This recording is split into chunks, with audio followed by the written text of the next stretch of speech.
एक बार एक बहुत ही दुखी व्यक्ति एक महात्मा के पास आकर कहता है, मैं अपने जीवन से बहुत दुखी हूँ।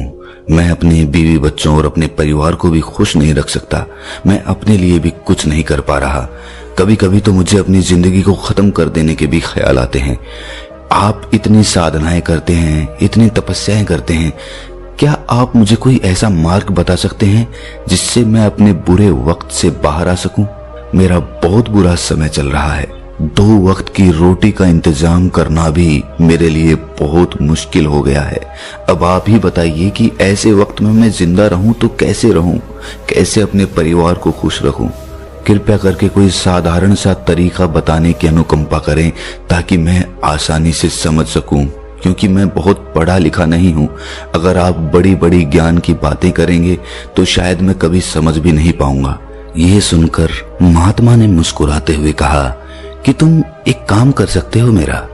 उसने सामने की तरफ इशारा करते हुए कहा कि उस ऊंची पहाड़ी पर एक मंदिर है और उस मंदिर के पास चींटियों का एक घर है जहां पर हजारों चींटियां रहती हैं।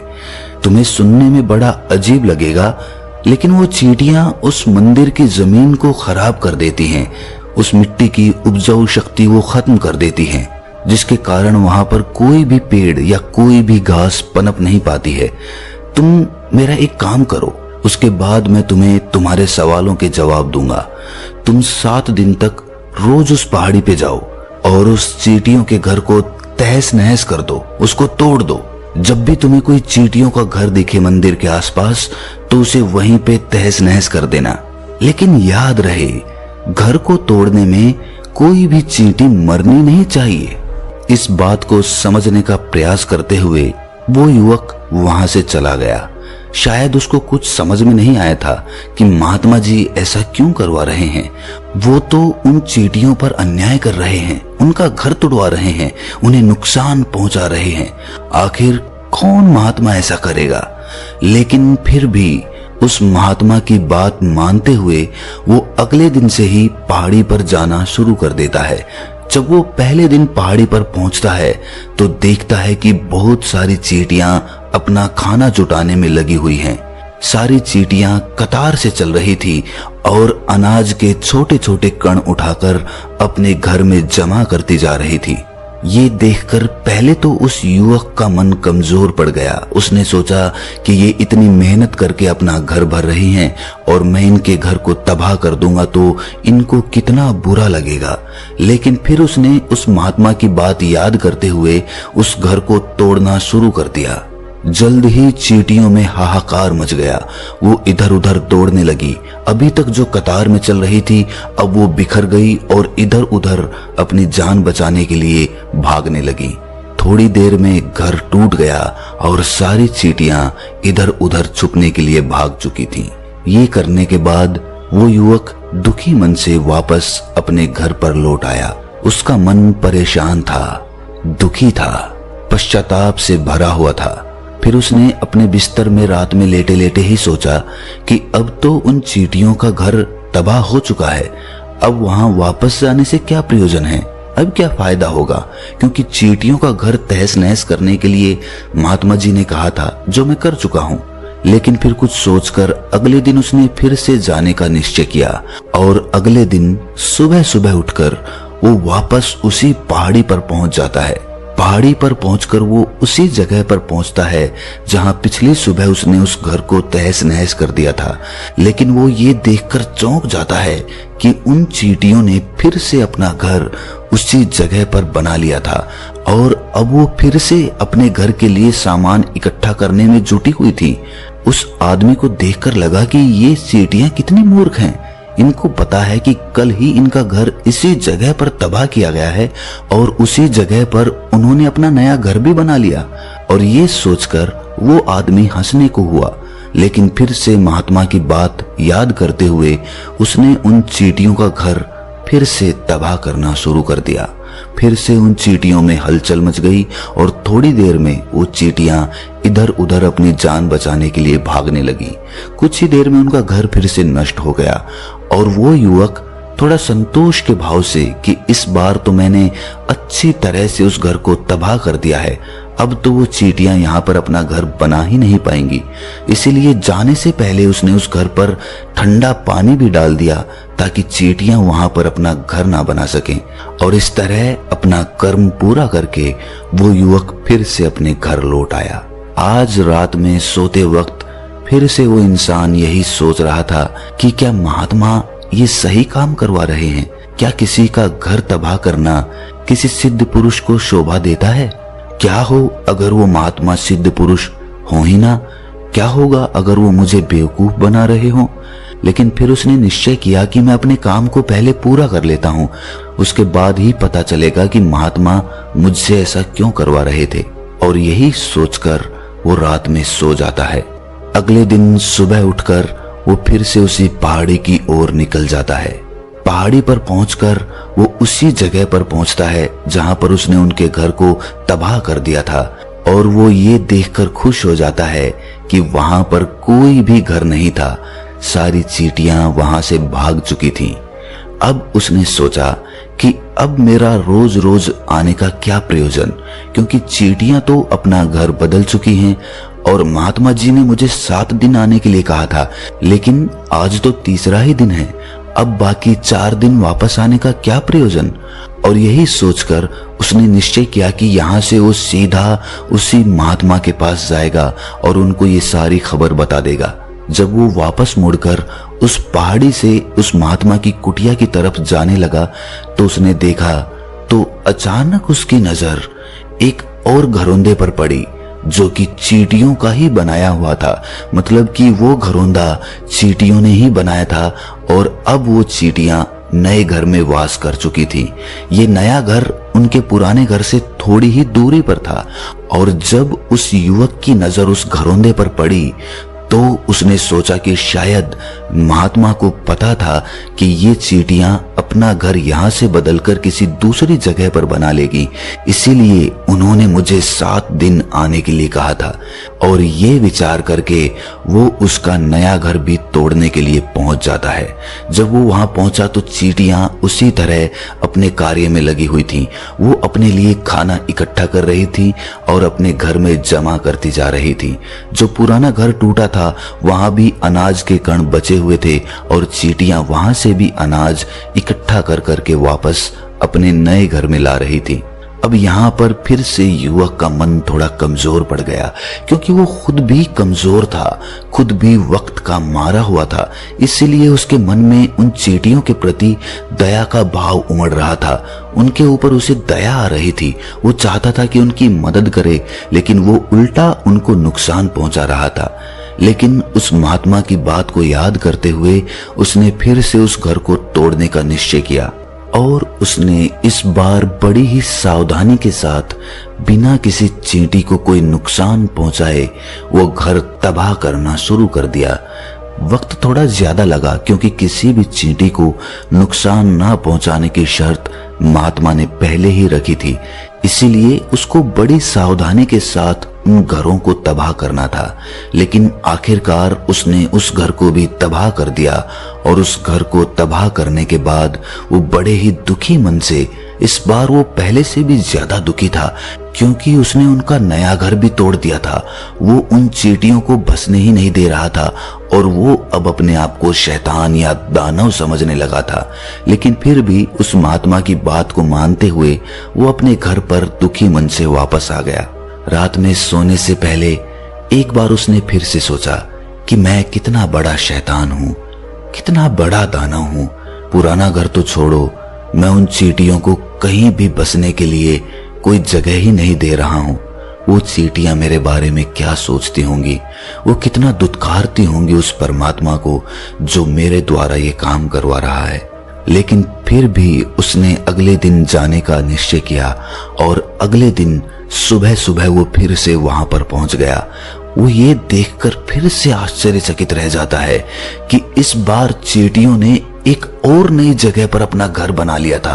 वो पहले से भी ज्यादा ऊर्जा के साथ काम कर रही थी और उन्होंने एक रात में पहले से भी बड़ा घर बना लिया था और अब वो फिर से अपना अनाज और खाना इकट्ठा करने में जुटी हुई थी। ये देखकर उस आदमी को लगा कि ये चींटियां किस मिट्टी की बनी हुई हैं। मैं इनको बार बार यहाँ से भगाने की कोशिश कर रहा हूँ और ये वहीं पर अपना घर बना लेती हैं। क्या इनको पता नहीं है कि मैं इन्हें यहाँ पर कभी भी बसने नहीं दूंगा? ये चींटी है, दिखने में इतनी छोटी है, लेकिन फिर भी ये मुझसे हार नहीं मान रही है। बड़ी ताज्जुब की बात है। और इस बार उसने गुस्से में उस घर को तहस नहस करना शुरू कर दिया। लेकिन इस बार तहस नहस करते हुए कुछ चींटियां वहीं पर मर गईं, उसके पैरों तले कुचल दी गईं। कुचलने के बाद जब वो अपने अहंकार से बाहर आया तो उसने देखा कि गुस्से में उसने उन चींटियों को कितनी क्षति पहुंचा दी है। उसका मन पश्चाताप से भर गया और वो रोता हुआ अपने घर की तरफ बढ़ गया। रात में सोते वक्त उसने सोचा कि मैं उन चींटियों पर बहुत ज्यादा अत्याचार कर रहा हूँ, अब इससे ज्यादा अत्याचार मैं नहीं कर पाऊंगा। और यही सोचकर वो अगले दिन उन चींटियों के लिए अपने घर से थोड़ा आटा लेकर उसी पहाड़ी पर पहुंच जाता है। आज उसके मन में उन चींटियों के प्रति श्रद्धा का भाव था, दया का भाव था। आज वो उनकी मदद करना चाहता था। और जब वो वहां पर पहुंचा तो चींटियां फिर से अपने नए घर को बनाने में जुटी हुई थी। उसने बड़ी ही करुणा के साथ उन चींटियों को अपना लाया हुआ वो आटा खिलाया और अगले 3 दिनों तक वो ऐसा ही करता रहा। वो रोज सुबह जाता और उन चींटियों को अपने हाथों से आटा खिलाता। 7 दिन के बाद वो युवक उस महात्मा के पास पहुंचकर हाथ जोड़कर बोलता है कि हे महात्मा जी, मुझे माफ कर देना। मैंने उन चींटियों का घर तबाह करने के लिए बहुत कोशिश की। मैंने उनका घर तबाह किया भी, 1 बार नहीं 4 बार मैंने उनका घर तोड़ा। उसके बाद मैं हिम्मत नहीं कर पाया, उनके घर को नहीं तोड़ पाया। मैं समझ सकता हूँ कि मैंने आपका काम पूरा नहीं किया और इसके बदले आप मुझे वो तरीके भी नहीं बताएंगे जो कि मुझे मेरे बुरे समय से बाहर निकाल सकते हैं। लेकिन मुझे इसका कोई खेद नहीं है। मुझे लगता है कि मैंने जो किया वो सही किया, इसीलिए मैं आपसे आज्ञा लेकर वापस जा रहा हूँ। कृपया मुझे वापस अपने घर जाने की आज्ञा दीजिए। ये सुनकर उस महात्मा ने मुस्कुराते हुए कहा कि अरे बंते, कहाँ चल दिए? रुको तो सही, जलपान तो कर लो, थोड़ी देर ठहर जाओ, उसके बाद चले जाना। और ये कहकर वो महात्मा उस युवक के लिए पानी लेकर आते हैं। पानी पिलाने के बाद महात्मा उस युवक से पूछते हैं कि तुम मुझे ये बताओ कि आखिर तुम उन चींटियों का घर तबाह क्यों नहीं कर सके? वो चींटियां तो छोटी छोटी हैं और तुम इतने विशालकाय हो, फिर भी तुम उन छोटी छोटी चींटियों का घर तबाह नहीं कर पाए। कहाँ है तुम्हारी शक्ति, तुम्हारा बाहुबल? इसका जवाब देते हुए उस युवक ने कहा कि हे महात्मन, मैंने उन चींटियों का घर तबाह कर दिया था, बार बार किया था। एक बार तो अपने गुस्से में उन चींटियों को भी मैंने हानि पहुंचा दी थी, लेकिन जिस दिन मैंने उनको हानि पहुंचाई उसी दिन मेरे को लगा कि मैं इनको क्यों हानि पहुंचा रहा हूं, क्यों इनको इतनी तकलीफ दे रहा हूं। और उसी दिन से मैंने उनको क्षति पहुंचाने की बजाय, नुकसान पहुंचाने की बजाय उनकी सहायता करनी शुरू कर दी। ये सुनकर उस महात्मा ने कहा कि यही तो सीखने की बात है। एक छोटी सी चींटी हमें जीवन का संदेश दे जाती है। मैंने तुम्हें उन चींटियों का घर तबाह करने के लिए नहीं भेजा था, मैंने तुम्हें भेजा था ताकि तुम उन चींटियों से कुछ सीख ले सको। तुम्हें क्या सीख मिली उन चींटियों से, क्या मुझे बता सकते हो? ये सुनकर उस युवक ने पूरी कहानी बयां कर दी। पूरी कहानी सुनने के बाद महात्मा ने मुस्कुराते हुए कहा कि बंते, पहली सीख जो इन चींटियों से लेने की थी वो ये थी कि तुमने कितनी ही बार उनके घर को तोड़ने की कोशिश की, कितनी ही बार प्रयास किया कि उनका घर तबाह हो जाए, लेकिन वो हर बार अपना नया घर बना लेती थी। उन्होंने कभी भी हार नहीं मानी। अगर वो हार मान लेती तो वो चींटियां तुम्हें वहां पर नहीं मिलती। जीवन कार्यशीलता का नाम है, कर्मशीलता का नाम है, लेकिन हम मनुष्य 1-2 बार हार मिलने पर ही टूट जाते हैं, हताश हो जाते हैं और फिर जीवन में प्रयास ही नहीं करते। और कुछ लोग तो अपनी जिंदगी को खत्म करने पर उतारू हो जाते हैं। लेकिन जानवरों में तुमने एक बात देखी होगी कि वो अपना जीवन खुद से, स्वयं से कभी खत्म कर ही नहीं सकते हैं। तुमने कभी नहीं सुना होगा कि किसी जानवर ने आत्महत्या कर ली, चाहे वो जानवर कितना ही भूखा क्यों ना हो, कितना ही दुखी क्यों ना हो, लेकिन वो अपने जीवन के लिए हमेशा संघर्ष करता रहता है। लेकिन वहीं पर दूसरी तरफ हम मनुष्य एक दो बार हताश होने पर ही अपना जीवन खत्म कर लेते हैं। जीवन तो कर्मशीलता है, कर्म करने का नाम है जीवन, और मृत्यु आखिरी विश्राम है, परम विश्राम है। इसीलिए मृत्यु से पहले कर्म करना कभी मत छोड़ना, क्योंकि मृत्यु के बाद तो तुम परम विश्राम में चले ही जाओगे। तो उससे पहले कर्म करना क्यों छोड़ रहे हो, क्यों हताश हो रहे हो? अगर तुम्हारा एक घर टूट गया है तो दूसरा घर बनाने का प्रयास करो, कोशिश करो, और कोशिश करने वालों की कभी हार नहीं होती। ये तुम उन चींटियों से देख चुके हो। देखने में तुमसे कितनी छोटी है वो चींटियां और तुम इतने बड़े हो, लेकिन उनका मन तुम्हारे मन से इतना बड़ा है, इतना विशाल है, इतना दृढ़ संकल्पी है कि इतनी बार घर टूटने पर भी उन चींटियों ने कभी हार नहीं मानी। दूसरी सीख यहां से लेने की थी, वो ये थी कि जब भी हमारे ऊपर बुरा समय आता है, हमें लगता है कि ये समय कभी नहीं जाएगा, ये समय मेरे जीवन को बर्बाद कर देगा, मुझे कभी नहीं जीने देगा। और अपने इन्हीं ख्यालों से, अपने इन्हीं विचारों से, जिनका असलियत में कोई भी अस्तित्व नहीं है, वो सिर्फ विचार हैं, और वही विचार हमारे मन को दुखी कर देते हैं, और इसीलिए हम प्रयास करना भी छोड़ देते हैं। लेकिन तुम खुद सोचो कि बार बार प्रकृति हमें क्षति पहुंचाएगी, नुकसान पहुंचाएगी, लेकिन कब तक पहुंचाएगी? अगर हम बार बार फिर से उठ के फिर से नया प्रयास करते रहेंगे तो प्रकृति भी हमारे सामने घुटने टेक देगी, और वो भी एक दिन हमारे ऊपर दयावान हो जाएगी, कृपालु हो जाएगी, और वो हमें सब कुछ देने लगेगी जिसकी हमने कभी कामना की थी। तुमने खुद देखा कि तुम उन चींटियों को तबाह करने के लिए पहुंचे थे, लेकिन बाद में तुम ही उन चींटियों को अनाज और आटा देने लगे। तुम ही उन पर कृपालु हो गए। क्यों हुए? क्योंकि तुमने देखा कि वो चींटियां हार ही नहीं मान रही है। इसी तरह अगर तुम भी अपने जीवन में कभी हार नहीं मानोगे तो एक ना एक दिन ये प्रकृति तुम्हें वो सब कुछ देगी जो तुम अपने जीवन में पाना चाहते थे। इसीलिए दो सीख याद रखना, कर्मशीलता, कार्य करते जाना, और दूसरा कि एक ना एक दिन प्रकृति तुम्हारे उस कर्म का परिणाम तुम्हें जरूर देगी। तो दोस्तों, कैसी लगी ये कहानी आपको कमेंट सेक्शन में जरूर बताना, और अच्छी लगी हो तो इस चैनल को सब्सक्राइब जरूर कर लेना। तो मिलते हैं अगली किसी कहानी में, तब तक के लिए अपना ख्याल रखें।